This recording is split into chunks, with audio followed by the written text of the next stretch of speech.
വിഴിഞ്ഞം പോർട്ട് എന്നാണ് പറയുന്നതെങ്കിലും വിളിക്കപ്പെടുന്നത് അദാനി പോർട്ട് എന്നുള്ള നിലയിലാണ്. സത്യത്തിൽ ജനങ്ങൾക്കും ഒരു സംശയമുണ്ട്, ഇത് വിഴിഞ്ഞം പോർട്ട് തന്നെയാണോ അതോ അദാനി പോർട്ടാണോ എന്നുള്ളത്. എന്തോ ആയിക്കോട്ടെ, ഇതുമായി ബന്ധപ്പെട്ട് ഇപ്പോൾ വലിയൊരു ഇൻവെസ്റ്റ്മെന്റ് വരുന്നു എന്നുള്ളതാണ് മാധ്യമങ്ങൾ ദിവസം തോറും എഴുതിക്കൊണ്ടിരിക്കുന്നത്. ഏതാണ്ട് 13,270 കോടിയുടെ ഇൻവെസ്റ്റ്മെന്റ് ആണ് എന്നാണ് പറയുന്നത്. സത്യത്തിൽ ഈ ഇൻവെസ്റ്റ്മെന്റ് വന്നിട്ടുണ്ടോ? ഇത് വന്നിരിക്കുന്നത് എവിടേക്കാണ്? ഇതിന് പിന്നിൽ എന്തെങ്കിലും കളികളുണ്ടോ? എനിക്ക് ഇൻവെസ്റ്റ്മെന്റ് വന്നു എന്നുള്ളത് ഒരു കാര്യം, പക്ഷെ അത് കേരളത്തിലേക്കല്ല ഇൻവെസ്റ്റ്മെന്റ് വന്നേക്കുന്നത്. അതാണ് ഏറ്റവും ആദ്യത്തെ കാര്യം. ഞാനത് വിശദമായിട്ട് പറയാം. പക്ഷെ അതിന്റെ പുറത്ത് നമ്മുടെ ഇവിടെയുള്ള മാധ്യമങ്ങളൊക്കെ കൂടി കൊട്ടും കുരവയും അതുപോലെ പൂക്കുറ്റിയൊക്കെ ആയിട്ട് എന്ത് ചെയ്യാണ്, ചാടിത്തുള്ളുകയാണ്. എനിക്ക് മനസ്സിലായിട്ടില്ല യഥാർത്ഥത്തിൽ ഇവരെന്ത് പോഴത്തരോട് ഈ കാണിച്ചുകൊണ്ടിരിക്കുന്നത്. അതിനൊക്കെ പിന്നിലുള്ള അടിസ്ഥാനപരമായ കാര്യം ജനത്തിനെ പറ്റിക്കാൻ വേണ്ടിയിട്ടാണ്. ശരിക്കും പറഞ്ഞാൽ നിങ്ങൾ ആരും ഈ കേൾക്കുന്ന പ്രേക്ഷകർ പോലും ഇനി ഒച്ച ഉണ്ടാക്കാതെ തന്നെ ശ്രദ്ധിക്കണമെങ്കിൽ ഇത് കാര്യം മനസ്സിലാവും. അതായത് ഇത്രയും നാളും നിങ്ങൾ ഈ മാധ്യമങ്ങളിലൂടെ പറ്റിക്കപ്പെട്ടുകൊണ്ടിരിക്കുകയാണ്. ഞാൻ ഒന്നാം തീയതി മനോരമ പേപ്പർ നോക്കുമ്പോൾ ഞാൻ മനോരമ പത്രം കണ്ട് ഞാൻ ഞെട്ടിപ്പോയി. മനോരമ പത്രത്തിൽ 2 വരികൾ എഴുതി വെച്ചിട്ടുള്ളത് കേരളത്തിലേക്ക് വന്നിട്ടുള്ള ഏറ്റവും വലിയ ഇൻവെസ്റ്റ്മെന്റ് ആണിത് എന്നുള്ളതാണ് പറയുന്നത്. ഓക്കെ. രണ്ടാമത്തത് മറ്റേ പറയുന്നത് എന്ന് വെച്ചാൽ ഇന്ത്യയിലെ തുറമുഖങ്ങളിലേക്ക് വന്ന ഏറ്റവും വലിയ ഇൻവെസ്റ്റ്മെന്റ് ആണ് എന്നാണ്. നമുക്ക് ഇത് രണ്ടും പരിശോധിക്കുക, ഇത് കൃത്യമായിട്ട് എങ്ങോട്ടാണ് ഇൻവെസ്റ്റ് ചെയ്യുന്നത്. യഥാർത്ഥത്തില് മറ്റേ മലയാളത്തിലൊരു ചൊല്ലുണ്ട്, എനിക്ക് പൂർണ്ണമായിട്ടും അറിയില്ല, മറ്റേ അമ്പട്ടൻ എന്താ കാര്യം എന്ന് ചോദിക്കുന്നുണ്ട്. അതേപോലത്തെ ഒരു കാര്യമാണ് ഇതിൽ. നമുക്കൊരു കാര്യമില്ല, ഈ ഇൻവെസ്റ്റ്മെന്റ് വന്നാലും വന്നില്ലെങ്കിൽ കേരളത്തിൽ ഒരു പുല്ലും സംഭവിക്കാനില്ല. യഥാർത്ഥത്തിൽ ഇതിൽ ആകെ സന്തോഷിക്കാനുള്ള ഒരാൾ അദാനി മാത്രമാണ്. പുള്ളിയാണെങ്കിൽ സന്തോഷിക്കുന്നില്ല, തുള്ളിച്ചാടുന്നില്ല. നമ്മൾ ഇവിടെ കിടന്ന് തുള്ളിച്ചാട്ടാണ്. പക്ഷെ ഈ വാർത്ത കേൾക്കുമ്പോൾ നമുക്ക് തോന്നുന്നത് നമ്മുടെ കേരളത്തിലേക്ക് പറഞ്ഞുതരാം ഇപ്പൊ സംഭവിക്കണ എന്താന്ന് പറഞ്ഞുതരാം. യഥാർത്ഥത്തില് കേരളത്തില് വിഴിഞ്ഞം പോർട്ട് എന്ന് പറയുന്നത് ഗവൺമെന്റ് ഓൺഡ് കമ്പനിയാണ്. ഗവൺമെന്റിന്റെ MD, അതായത് ഇപ്പോഴുള്ള മറ്റേ ശബരിനാഥിന്റെ ഭാര്യ ദിവ്യ സയ്യർ പോയിട്ട് ഇപ്പൊ ജെറോമിക് ജോർജ് എന്ന് പറയുന്ന ഒരാളാണ് MD. ആ കമ്പനിയോടെ ഉണ്ട്. ആ കമ്പനി അദാനി പോർട്ട് എന്ന് പറയുന്ന കമ്പനിയുമായി സംസാരിച്ച് അവരുടെ ഒരു എക്സ്പെർട്ടൈസ് ഇതിനകത്ത് ഉപയോഗിച്ചുകൊണ്ട് അവരെ ബിൽഡ് ചെയ്ത് ഓപ്പറേറ്റ് ചെയ്ത് നമ്മളെ തിരിച്ചേൽപ്പിക്കാൻ വേണ്ടി നമ്മൾ ഒരു 60 കൊല്ലത്തേക്ക് ഈ സാധനം അവരിലേക്ക് കൊടുക്കുകയാണ്. അപ്പൊ അങ്ങനെ കൊടുക്കുമ്പോൾ അദാനി അതിനകത്തൊരു പണി ചെയ്തു. അദാനി എന്ന് വെച്ചാൽ അദാനി പോർട്ട് എന്ന് പറഞ്ഞ കമ്പനി നമുക്ക് അറിയാമല്ലോ. അവർ ചെന്നൈയിലും അതുപോലെ തന്നെ മുദ്ര പോർട്ടും ഒക്കെ അടക്കം നിരവധി പോർട്ടുകൾ മാനേജ് ചെയ്യുന്ന ഒരു കമ്പനി ആണ്. അപ്പൊ അവര് വെച്ചാൽ വിഴിഞ്ഞം പോർട്ടിന് വേണ്ടി മാത്രമായിട്ടൊരു കമ്പനി രജിസ്റ്റർ ചെയ്തു. ആ കമ്പനിയുടെ പേര് എന്ന് പറഞ്ഞാൽ അദാനി വിഴിഞ്ഞം പോർട്ട് പ്രൈവറ്റ് ലിമിറ്റഡ് എന്നാണ്. എന്ന് പറഞ്ഞാൽ AVPPL എന്നാണ് ആ കമ്പനിയുടെ പേര്. ശ്രദ്ധിച്ചേക്കോട്ടെ. അതായത് 60 കൊല്ലത്തേക്ക് ഈ പോർട്ട് കൈവശം വെച്ച് ഓപ്പറേറ്റ് ചെയ്ത് അതിൽ നിന്ന് ലാഭം എടുത്ത് അവർ മുടക്കിയ കാശുമൊക്കെ തിരിച്ച് ലാഭം എടുത്ത് അവർ തിരിച്ച് okay Tata bye bye CU എന്ന് പറഞ്ഞ് നമ്മളെ ഏൽപ്പിച്ചിട്ട് കൊണ്ടൊരു കമ്പനിയാണ്. അതിനുവേണ്ടി മാത്രം ഉണ്ടാക്കിയിട്ടുള്ള ഒരു കമ്പനിയാണ്. വേറെ ഒരു പോർട്ടും ഈ കമ്പനി മാനേജ് ചെയ്യുന്നില്ല. അപ്പൊ അവർ നമ്മളുമായിട്ടൊരു എഗ്രിമെന്റ് ഉണ്ടാക്കി. അതായത് അദാനി വിഴിഞ്ഞം പോർട്ട് പ്രൈവറ്റ് ലിമിറ്റഡും അതുപോലെ തന്നെ ഈ പറയുന്ന കേരളത്തിന്റെ ഗവൺമെന്റ് വിഴിഞ്ഞം പോർട്ടിന്റെ കമ്പനിയും തമ്മിൽ ഒരു എഗ്രിമെന്റ് ഉണ്ടാക്കി. ആ എഗ്രിമെന്റ് പ്രകാരം ഈ 2 കമ്പനികളും അവരവരുടെ റോളുകൾ ഏറ്റെടുത്ത് ചെയ്തേ പറ്റൂ. എന്ന് പറഞ്ഞാൽ ഈ ഇൻവെസ്റ്റ്മെന്റ് വന്നാലും ഇല്ലെങ്കിലും അദാനിയെ സംബന്ധിച്ചിടത്തോളം അദാനി ഈ പ്രൊജക്ടിന് വേണ്ടി പണമിറക്കിയേ പറ്റൂ. കാരണം വെച്ചാൽ 2028 ഇത് തീർത്തു കൊടുത്തേ പറ്റൂ. ശരിക്കും പറഞ്ഞിട്ടുണ്ടെങ്കിൽ ഇത് 2055 തീരേണ്ടതാണ്. പിന്നെ 5 കൊല്ലവും കൂടി നമ്മളിപ്പോൾ എക്സ്റ്റെൻഡ് ചെയ്ത് കൊടുത്തു. കഴിഞ്ഞ ഗവൺമെന്റ് കുറച്ച് വൈകലൊക്കെ വന്നു, പിന്നെ കോവിഡ് വന്നു, അത് വന്നു ഇത് വന്നു എന്നൊക്കെ പറഞ്ഞ് വൈകിയപ്പോഴത്തേക്ക് ഇവരായിട്ട് ഡിസ്പ്യൂട്ടായി. പിന്നെ 5 കൊല്ലവും കൂടി നമ്മൾ എക്സ്റ്റെൻഡ് ചെയ്തു കൊടുത്തു. ഇതിപ്പോ 60 കൊല്ലം കഴിഞ്ഞ് നമ്മുടെ ഈ കിട്ടാൻ സാധ്യതയില്ലട്ടെ. ഇത് നീണ്ടു പിന്നെയും പല കേസും പ്രശ്നങ്ങളും അതുപോലെ ഗവൺമെന്റ് വിചാരിച്ചത് നീണ്ടുമൊക്കെ പോകും. അല്ലാതെ നമ്മുടെ ഈ കിട്ടിയിട്ടും കാര്യമില്ല. കാരണം നമ്മുടെ ഈ കിട്ടിയിട്ട് നമുക്ക് പ്രത്യേകിച്ച് ഇപ്പൊ നടത്താനൊന്നും അറിയാൻ പാടില്ല. ശരിക്കും പറഞ്ഞിട്ടുണ്ടെങ്കിൽ പട്ടിക്ക് മുഴുവൻ അങ്ങ് കിട്ടിയ പോലെ ആയിരിക്കും ഇത് നമ്മുടെ ഈ കിട്ടിയ. കാരണം നമുക്ക് KSRTC നടത്താൻ പറ്റുന്നില്ല, ഓട്ടോകാസ്റ്റ് നടത്താൻ പറ്റുന്നില്ല, ഒരു തേങ്ങ നടത്താൻ പറ്റുന്നില്ല. വെറുതെ ഇതും കൂടി എടുത്ത് തലയിലേക്ക് വെച്ച് ലാസ്റ്റ് നമ്മൾ ചിലപ്പോൾ ഇനി ഇവിടെ തന്നെ കപ്പലിൽ അങ്ങോട്ട് കാശ് കൊടുക്കേണ്ട അവസ്ഥയിലേക്കായിരിക്കും. അല്ലാതെ വേറെ ഒന്നും ചെയ്യാൻ പറ്റില്ല. കാരണം അല്ലെങ്കിൽ അതിനകത്ത് അഴിമൊഴി അഴിമതിയായിരിക്കും. അതുകൊണ്ട് അദാനിയെങ്കിൽ അദാനി നന്നാവട്ടെ, കുഴപ്പമില്ല. പക്ഷെ പ്രധാനപ്പെട്ട പ്രശ്നം എന്താ വെച്ചാൽ ഇതിൽ എന്താ വിഷയം എന്ന് അറിയാം. ഈ ഇൻവെസ്റ്റ്മെന്റ് വന്നേക്കണേ എങ്ങനെയാണെന്ന് അത് ശ്രദ്ധിച്ചേക്കണേ. അദാനി ഈ വിഴിഞ്ഞം പോർട്ടിന് വേണ്ടി ഇതേവരെ ഫസ്റ്റ് ഫേസിൽ മുടക്കിയിട്ടുള്ളത് കേവലം 2454 കോടി രൂപയാണ്. 2454 കോടി രൂപയാണ്. അതേസമയം കേരള ഗവൺമെന്റ് ഇതിലേക്ക് വേണ്ടി മുടക്കിയേക്കുന്നത് ഏതാണ്ട് ഒരു 6000 കോടി രൂപയാണ്. അതായത് കേരള ഗവൺമെന്റ് 6000 കോടി രൂപയും 60% കേരള ഗവൺമെന്റും 2454 കോടി രൂപ അദാനിയും ഒരു വയബിലിറ്റി ഗ്യാപ് ഫണ്ട് എന്നുള്ള നിലക്ക് ഒരു 900 കോടി രൂപ കേന്ദ്ര ഗവൺമെന്റ് നൽകിയിട്ടുണ്ട്. അത് പക്ഷേ പലിശ അടക്കം അങ്ങോട്ട് തിരിച്ചു കൊടുക്കണം. കേന്ദ്ര ഗവൺമെന്റ് പിന്നെ അങ്ങനെയുള്ള വേറെ പണിയൊന്നുമില്ലല്ലോ. തൽക്കാലം ഒന്ന് അതിനെയൊക്കെ സഹായിക്കാൻ വേണ്ടി കൊടുക്കുന്നേ ഉള്ളൂ, അല്ലാതെ വേറെ ഗുണമൊന്നുമില്ല. അപ്പൊ ആകെ അദാനി മുടക്കിക്കണ 2554 കോടി രൂപ. ഇനി അപ്പൊ അദാനിയുടെ കമ്പനി ആകെ മുടക്കിയേക്കണ ഇതുവരെ 2454 കോടി രൂപയുള്ളൂ. ഏതാണ്ട് പണി ഒരുപാട് പുരോഗമിച്ചു കഴിഞ്ഞിരിക്കുന്നു. പുരോഗമിച്ചിട്ട് 1006 കപ്പലുകളും ഇവിടെ വന്നിട്ട് പോയി. ഇതാണ് ഇപ്പൊ നിലവിലുള്ള സിറ്റുവേഷൻ. ഒന്ന് ആലോചിക്കണോട്ടെ പ്രജിത. അദാനി വിഴിഞ്ഞം പ്രൈവറ്റ് ലിമിറ്റഡ് എന്ന് പറയുന്ന AVPPL എന്ന് പറയുന്ന ഒരു കമ്പനി 2454 കോടി രൂപ മാത്രം മുടക്കിയിട്ട് നിൽക്കുമ്പോ അവരുടെ കമ്പനിയുടെ ഷെയറിന്റെ വാല്യൂ എന്ന് പറയുന്ന ഒരു കാര്യമുണ്ട്, ഷെയർ വാല്യൂഷൻ. ആ ഷെയർ വാല്യൂഷൻ 27,000 കോടി രൂപയും 27,000 കോടി രൂപയും. എന്നിട്ട് ഇവര് മെഡിറ്ററേനിയൻ ഷിപ്പിംഗ് കമ്പനി എന്ന് പറഞ്ഞാൽ ഷിപ്പിംഗ് കമ്പനിയോട് പറഞ്ഞു, വരൂ, ഇങ്ങനെ ചെറിയൊരു പരിപാടി ഉണ്ട്, ഗംഭീര പരിപാടിയാണ്, നമുക്കിവിടെ നിന്ന് ലക്ഷങ്ങൾ അടിച്ചു മാറ്റാൻ പറ്റും, കോടികൾ അടിച്ചു മാറ്റാൻ പറ്റും, അതുകൊണ്ട് നിങ്ങളും കൂടി വന്നാൽ നമുക്ക് സഹകരിക്കാന്ന് പറഞ്ഞു. കാരണം രണ്ട് കാര്യങ്ങളിൽ ഇപ്പൊ തമിഴ്നാട്ടിലെ പോർട്ടലും അതുപോലെ മുദ്ര പോർട്ടലും ഇവർ രണ്ടും സഹകരിക്കുന്നുണ്ട്. അപ്പൊ ഇവിടെയും കൂടി ഒന്ന് സഹകരിക്കുന്നു പറഞ്ഞു. യഥാർത്ഥത്തിൽ ഈ അദാനി പ്രൈവറ്റ് ലിമിറ്റഡിലേക്കാണ് ഇവരുടെ 49% ഷെയർ വന്നിട്ടുള്ളത്. എന്ന് പറഞ്ഞാൽ ഞാനൊരു കമ്പനി ഉണ്ടാക്കി 100% ഷെയറും വെച്ച് ഞാനിങ്ങനെ ഇരിക്കുന്നു. ഞാനൊരു 2500 കോടി രൂപ മുടക്കിയിട്ട് ഞാനിങ്ങനെ ഇരിക്കുന്നു. എന്റെ കമ്പനിയിലേക്ക് ഒരു 13,500 കോടി രൂപ വരുന്നു. എനിക്ക് എത്ര രൂപ ലാഭം എന്നറിയോ? എനിക്ക് 10,000 കോടി രൂപ ലാഭം. ശരിയല്ലേ? എന്നിട്ട് നമ്മളോടെല്ലാം അദാനി പറയാണ്, നിങ്ങളെല്ലാം ഒന്ന് തുള്ളിച്ചാടിക്കോ. അല്ലാതെ എന്താ സംഭവിക്കുന്നത്? അപ്പൊ മാധ്യമങ്ങൾക്ക് ഭയങ്കര ഡാൻസ് ഒക്കെ കളിക്കണം. ശരിക്കും ചില ഫ്ലോറിലേക്ക് ആളുകൾ ഡാൻസ് ഒക്കെ കളിക്കുന്നുണ്ട്. പിന്നെ ചില ആളുകൾ, ഇനി ഇതിനേക്കാൾ വലിയ പോഴന്മാരായിട്ടുള്ള ആളുകളുണ്ട്. ആ പോഴന്മാരായിട്ടുള്ള ആളുകൾ വന്നിട്ട് പറയണത്, ഇത് ഗവൺമെന്റിനെ അറിയിച്ചോ, ഗവൺമെന്റിനെ അറിയിച്ചില്ലേ? എവിടെന്നാണ് ഈ പറയണത്? അദാനി ഇവർക്ക് അറിയിക്കേണ്ട വല്ല ആവശ്യമുണ്ട്? എന്നിട്ട് സെബിയുടെ പെർമിഷൻ കിട്ടിയിരുന്നു. സെബി എന്താണെന്നുള്ളത് അറിയാമോ നിങ്ങൾക്ക്? Securities and exchange board of India. അവിടെ നേരത്തെ അതിൻ്റെ ഒരു ലേഡി ഇരുന്നിരുന്നു. ഞാനിപ്പോ പെട്ടെന്ന് അവരുടെ പേര് വിട്ടുപോയി. ആ ലേഡി ഇരുന്നപ്പോ സെബിയിലേക്ക് അവരെ നിയമിച്ചത് അദാനിയാണെന്ന് പറയുന്ന ആരോപണം ഉണ്ടായിരുന്നു. അവരുടെ ഭർത്താവിന് കൺസൾട്ടൻസി കമ്പനിയാണെന്ന് പറയുന്ന ആരോപണം ഉണ്ടായിരുന്നു. അവരുടെ ഭർത്താവും അതുപോലെ ഈ അദാനിയും ഒക്കെ ആയിട്ട് ചേർന്ന് ഷെൽ കമ്പനികൾ രൂപീകരിച്ചു എന്ന് പറയുന്നുണ്ടായിരുന്നു. ആ ഷെൽ കമ്പനികൾ അദാനിയുടെ കമ്പനിയുടെ ഷെയറുകൾ തന്നെ മേടിച്ച് അദാനിയുടെ കമ്പനികളുടെ ഷെയർ ഉയർത്തി വെക്കുകയാണെന്ന് പറയുന്ന ആരോപണം ഉണ്ടായിരുന്നു. ആ സെബി അനുമതി കൊടുത്താണ്. അദാനി വെച്ച ആളുകൾ പിന്നെ അദാനിക്ക് അനുമതി കൊടുക്കാതിരിക്കും. ഇപ്പൊ ഞാൻ പ്രജിതയുടെ ഒരു സ്ഥാനത്ത് വെച്ചിട്ട് പ്രജിത പിന്നെ എന്ത് ചെയ്യും?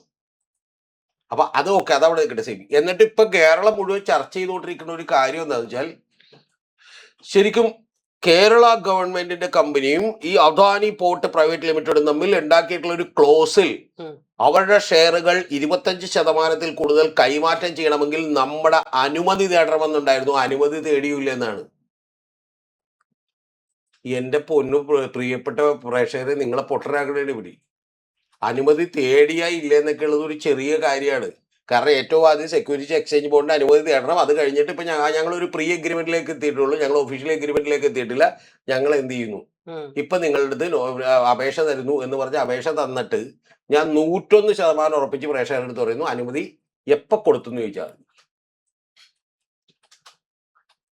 പിന്നെ ഞാനും പ്രജിതയും കൂടി ഒരു കമ്പനി നടത്താൻ വേണ്ടി നമ്മൾ രണ്ടുപേരും കൂടി ഉണ്ടാകുന്നു. എന്റെ കമ്പനിയിലേക്ക് ഞാൻ വേറൊരാളെ കൂടി പാർട്ട്ണറായിട്ട് വെക്കുന്നു എന്ന് പറഞ്ഞാൽ ഞാൻ പ്രജിതയുടെ അടുത്തത് ഒഫീഷ്യലി ഒന്നും അറിയിക്കൂല, പകരം പറയും എന്ന്. പ്രജിത, ഞാനൊരാളെ, എനിക്കൊരു സാമ്പത്തിക ബുദ്ധിമുട്ടുണ്ട്, എനിക്ക് അടുത്തവണ ഇറക്കേണ്ട പണം കണ്ടെത്താൻ പറ്റില്ല, അപ്പൊ അതുകൊണ്ട് ഞാൻ വേറൊരാളെ കൂടി എന്റെ കമ്പനിയിലേക്ക് കൂട്ടുന്നത്. ഇതൊക്കെ മംഗലാപുരത്തും ബാംഗ്ലൂരും ഒക്കെ വെച്ച് പലവട്ടം പറഞ്ഞു കഴിഞ്ഞിട്ടുണ്ട്. അല്ലാതെ ഇതുള്ളത് കൊണ്ടിട്ടാണ് വെറുതെ ഇവിടെ കാറൊക്കെ എടുത്ത് സമയം കളയാതെ ഇങ്ങനെ പറന്ന് പാടാന്ന് പറഞ്ഞു. മനസ്സിലായോ? അല്ലാതെ പ്രജിത അറിയേണ്ടത് 13,270 കോടി രൂപ കിട്ടാൻ നിൽക്കുമ്പോഴത്തേക്കും പ്രജിതയും കൂടി വന്നാലേ എനിക്കൊരു കാര്യം ഉണ്ടാവുള്ളൂ എന്ന് പറയുമ്പോൾ പ്രജിത എന്നോട് പറയണേ, എൻ്റെ ഈ ബസ് കാശില്ല, ഞാൻ നടന്നു വരാന്ന് പറഞ്ഞാൽ ഞാൻ പറയില്ലേ, നീ പറന്നു പോവാ, ബെൻസ് എടുത്തു പോയി ഇങ്ങോട്ട്. കാരണം 13,270 കോടി കിട്ടാൻ നിൽക്കണേ. പിന്നെ എനിക്ക് 35-40 ലക്ഷം രൂപ പോലെ കാര്യമുള്ള കാര്യടാ.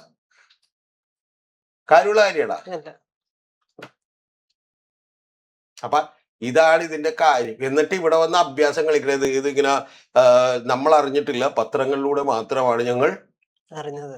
അറിഞ്ഞത്. സെക്യൂരിറ്റീസ് എക്സ്ചേഞ്ച് ബോർഡ് ഓഫ് ഇന്ത്യയിൽ പോയി നമ്മളുടെ നിന്ന് അനുമതി മേടിച്ചേക്കണം. അപ്പൊ അനുമതി കിട്ടണം. അനുമതി മേടിക്കാതിരുന്നത് ശരിയല്ല. എന്റെ പൊന്നു സുഹൃത്തെ, ഇനിയിപ്പൊ അദാനി എന്നൊക്കെ പറഞ്ഞാൽ അവർക്കൊന്നും അനുമതി കൊടുക്കേണ്ട ആവശ്യമില്ലല്ല. ആ എന്ന് പറയുമ്പോ തന്നെ അനുമതി വീട്ടിലെത്തും. നമ്മള് ശരിയാണ്, വില്ലേജ് ഓഫീസിൽ നിന്ന് ഇങ്ങണ്ടാക്കി സർട്ടിഫിക്കറ്റ് ഒക്കെ മേടിച്ച എവിടെ നിന്റെ വീട് എവിടെ, ജാതി എവിടെ, പിന്നെ ലാസ്റ്റ് അവർ ചോദിക്കാൻ പോണേ നീ ജീവിച്ചിരിക്കുന്നുണ്ട് എന്താ തെളിവ് ചോദിക്കും. അല്ല നമ്മൾ തമ്മിൽ സംസാരിച്ചിട്ടിരിക്കണല്ല, അല്ല എങ്കിലും നീ അഭിനയിക്കണമെന്നൊക്കെ ചോദിക്കും ചിലപ്പോൾ.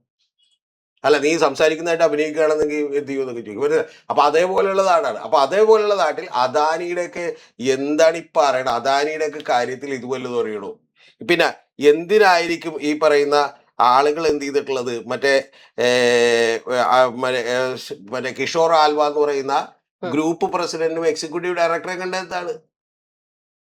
പിന്നെ ഇന്നിപ്പോ ഏറ്റവും വലിയ അടുത്ത തമാശ ഉണ്ട്. കേരള ഗവൺമെന്റ് ഒരു അതൃപ്തി അറിയിച്ചിട്ടുണ്ട് അവരാ.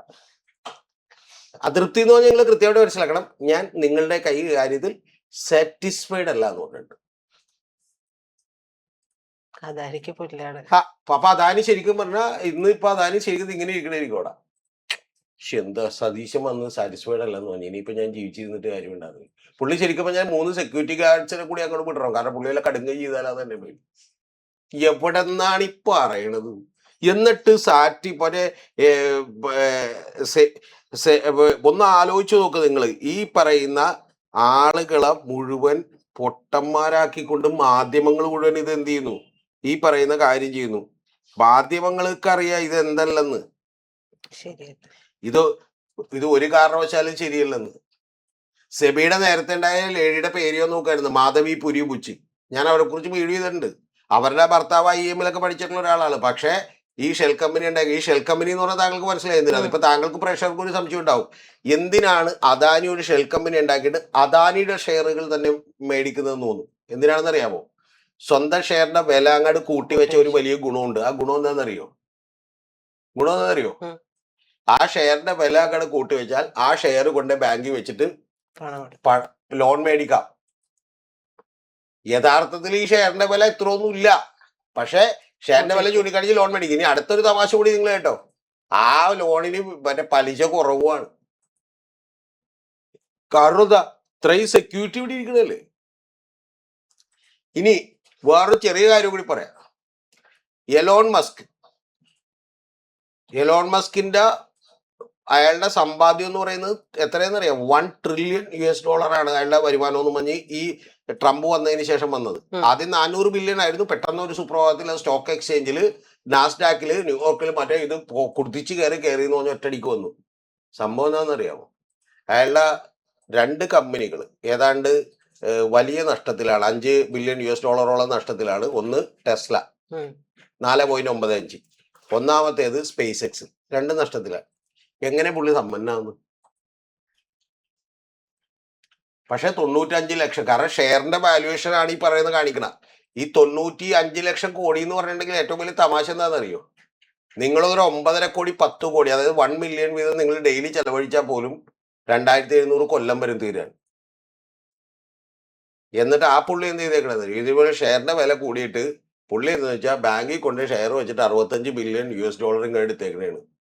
വേറൊരു സ്ഥലത്ത് നിന്ന് മറ്റേ 60 ബില്യണും ഒരു സ്ഥലത്ത് 15 ബില്യണും. അപ്പൊ എന്താ വെച്ചാൽ 75 ബില്യൺ. ഇത് വരുമ്പോഴത്തേക്കും ഏതാണ്ട് 7.5 ലക്ഷം കൂടി കൈ കിട്ടി. അപ്പൊ ഇത് സാധാരണക്കാരന് മനസ്സിലാക്കാൻ പറ്റാത്ത കുറെ അഭ്യാസങ്ങൾ ഇതിനകത്തുണ്ട്. യഥാർത്ഥത്തിൽ ഇപ്പൊ അദാനിയുടെ പണിയൊന്നും ആലോചിച്ച് നോക്കിയേ. വിഴിഞ്ഞം പോർട്ട് എന്ന് പറയുന്ന, ഇന്നലെ ധ്രുവറാത്തിന്റെ വീഡിയോയിൽ ഒരു കാര്യം പറഞ്ഞിട്ടുണ്ട്. അത് 2 തരത്തിലാണ് ബിസിനസ്സുകൾ ചെയ്യണം. അതല്ലാതെ മൂന്നാമതൊരു തരം എനിക്ക് പറയാനുണ്ട്. ഒന്ന് വളരെ കൃത്യമായി ഫൗണ്ടേഷനുള്ള പ്രോഫിറ്റ് ആൻഡ് ലോസും എല്ലാമുള്ള കൃത്യമായിട്ട് ബിസിനസ് നടക്കുന്ന കമ്പനികൾ. രണ്ടാമത്തേത് സ്പേസ് എക്സ് പോലെ മറ്റേ ഈ പറയുന്ന ടെസ്ല കാറുകൾ പോലെ 1 ലക്ഷത്തോളം 1 മില്യണോളം വരുന്ന റോബോട്ടിക് കാറുകൾ ഇവിടെ ഇറങ്ങുമെന്ന് പറഞ്ഞു. ഒരു കാറും ഇറങ്ങിയിട്ടില്ല. പക്ഷെ എന്ത് ചെയ്യുമെന്ന് വെച്ചിട്ടുണ്ടെങ്കിൽ സംഭവം എന്ത് ചെയ്യും? വലിയ മോഹന സുന്ദര വാഗ്ദാനങ്ങളിൽ കുടുങ്ങി ഇങ്ങനെ പോയിക്കൊണ്ടിരിക്കും. മനസ്സിലായി? ആ പോയിക്കൊണ്ടിരിക്കുമ്പോൾ ഇനി അതല്ലാതെ മൂന്നാമത്തെ ഒരു സെഗ്മെന്റ് കൂടിയുണ്ട്. ആ മൂന്നാമത്തെ സെഗ്മെന്റാണ് അദാനിയുടെ ഒക്കെ. അതായത് ആക്ച്വലി അവിടെ ഒരു അവസരം ഉണ്ടാവും. വിഴിഞ്ഞം എന്ന് പറയുന്ന ഒരു നാച്ചുറൽ പോർട്ട് ഉണ്ടാവും. ആ പോർട്ടിൽ ബന്ധങ്ങളും അതുപോലെ തന്നെ തൻ്റെ രാഷ്ട്രീയ ബന്ധങ്ങളും സൗകര്യങ്ങളും ഉപയോഗിച്ച് പുള്ളിക്ക് അത് നടത്താൻ പറ്റുള്ളൂ. പുള്ളി എന്ത് ചെയ്യുന്നു? അത് കാണിച്ച് കാശ് മേടിക്കുന്നു. എന്ന് പറഞ്ഞാൽ 2400 കോടി രൂപ മുടക്കിയിട്ടുള്ള അദാനിയുടെ കയ്യിലേക്ക് 13,270 കോടി രൂപ കിട്ടി. അതിലും എനിക്ക് വിരോധമില്ല കേട്ടാ. ഉം. നമ്മളൊന്നും വിചാരിച്ചിട്ട് ഇപ്പൊ രാവിലെ ചെന്ന് MSCനോട് കണ്ടിട്ട് ഇങ്ങോട്ട് കൊണ്ടുവരാനൊന്നും പറ്റില്ല. പറ്റില്ല. പക്ഷെ പ്രധാനപ്പെട്ട ഒരു കാര്യമുണ്ട്. എന്നിട്ട് ശരിക്കും പറഞ്ഞിട്ടുണ്ടെങ്കിൽ ഒന്ന് ആലോചിച്ച് നോക്കിയേ, തൊട്ടപ്പുറത്തവൻ കഞ്ഞി കുടിക്കാണ്ടിരിക്കണം. അപ്പൊ എനിക്ക് ലോട്ടറി അടിച്ചിട്ട് ഞാൻ പറയുന്നതാണ് നീ സന്തോഷിക്കുക, എന്നിട്ട് ചാടിക്കളിക്കുന്നു കൂടി പറയേണ്ട കാര്യമുണ്ടോ? അവ കഞ്ഞി കുടിച്ചിട്ടില്ല, നീ ചാടിക്കളിക്കൂ എന്ന് പറയണം. കേരളത്തിൽ എല്ലാവരും ചാടിക്കളിക്കും. ഇനിയിപ്പോ എന്ത് ചെയ്യും? വിഴിഞ്ഞം വന്നു ചാടിക്കളിക്കും. എന്തൊരു വേഷം കിട്ടാണ് ഇപ്പൊ അത്രക്കാരും. പിന്നെ അവർക്കും പകുതി പേർക്ക് മനസ്സിലായിട്ടില്ല. ഇന്നലെ മാധവൊക്കെ ഇരുന്ന് പറയുന്നുണ്ട് ഏതാണ്ട് ആ കമ്പനി ലിസ്റ്റ് ചെയ്തിട്ടില്ല ഇതാണെന്നൊക്കെ പറഞ്ഞു. എവിടെ ലിസ്റ്റ് ചെയ്യാൻ? പിന്നെ ഒരു കാര്യം ഞാൻ ചോദിക്കട്ടെ, അയാളുടെ കമ്പനിയിലേക്ക് അയാൾ ഒരു ഇൻവെസ്റ്റ്മെന്റ് കൊണ്ടുവന്നതിന് നമ്മളോട് പറഞ്ഞില്ല, അഡ്വാൻസ് ആയിട്ട് പറഞ്ഞില്ല, അത്ര വലിയ. അതിപ്പോ ഇത്ര വലിയ കേസാക്കേണ്ട. ഇനി അദാനിക്ക് എന്ത് ചെയ്യും? അപ്പൊ അതുകൊണ്ട് സതീശൻ ഇല്ല ഞാൻ അനുമതി തരില്ല എന്ന് പറയൂ?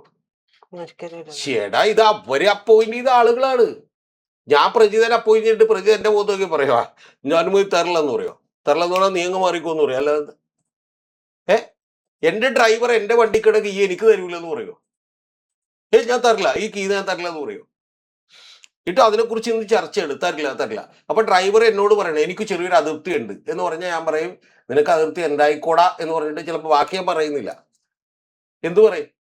ഞാനാണെങ്കിൽ അത്ര പറയുള്ളൂ. പക്ഷെ ബാക്കിയുള്ളവരൊക്കെ ഇപ്പൊ സതീശനൊക്കെ ആണെങ്കിൽ വേറെ എന്തെങ്കിലുമൊക്കെ പറയും. കേസുധാരനാണെങ്കിൽ എന്ത് പറയുമെന്ന് നമുക്ക് ഉദ്ദേശിക്കാം. എടാ നിനക്ക് അതിർത്തി ഉണ്ടായിക്കൂടാ എന്ന് പറഞ്ഞിട്ട് പിന്നെ എന്ത് ചെയ്യും? എന്തൊക്കെ തമാശകളാണ് ഈ നാട്ടിൽ നടക്കണേന്ന് ഞാൻ അറിയാം. പക്ഷെ ഒരു കാര്യം നിങ്ങൾ മറന്നു പോരുത്, നിങ്ങൾ പ്രബുദ്ധരാണ്.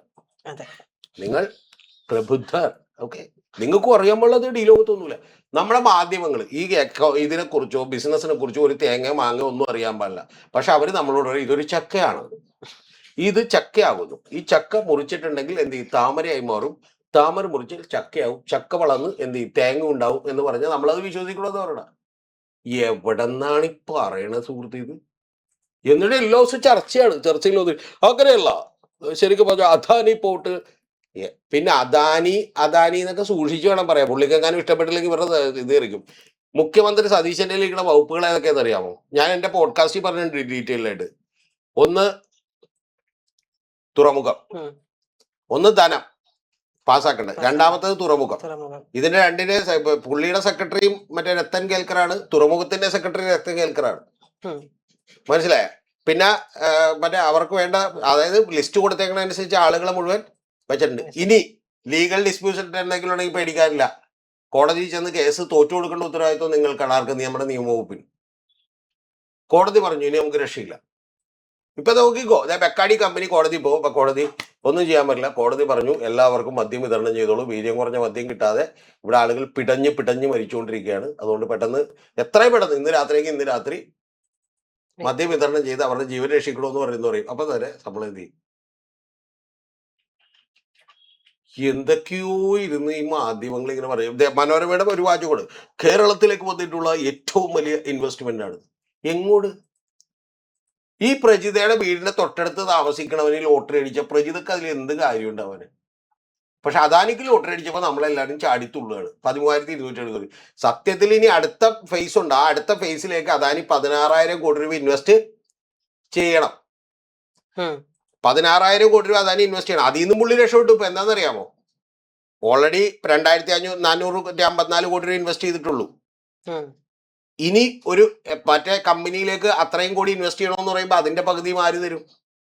മെഡിറ്ററേനിയൻ ഷിപ്പിംഗ് കമ്പനി തരും. എന്ന് പറഞ്ഞാൽ 8,000 കോടി അവർ തരും.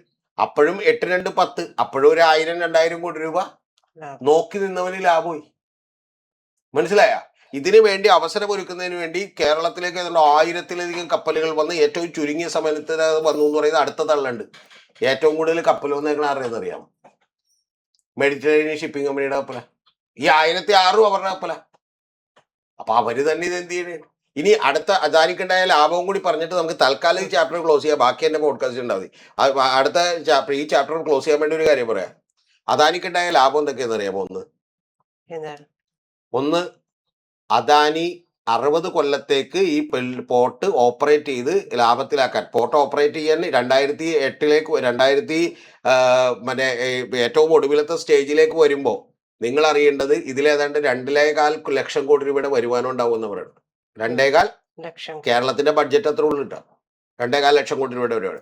പ്ലസ് ഇതിൽ നിന്ന് പോണ ചരക്ക് നീക്കങ്ങളുടെ എന്ന് പറഞ്ഞിട്ടുണ്ടെങ്കിൽ അടുത്ത 10 കൊല്ലം കഴിയുമ്പോൾ 2.3 മില്യൺ, അതായത് 23 ലക്ഷം വരെ ഉണ്ടാകും എന്നുള്ള കണക്കുകളുണ്ട്, നമുക്കറിയില്ല. അത് രണ്ടോടെ നിൽക്കട്ടെ. ഇപ്പൊ തൽക്കാലം അദാനിക്കുണ്ടായ ലാഭം നമുക്ക് നോക്കാം. എന്താണെന്നറിയാമോ?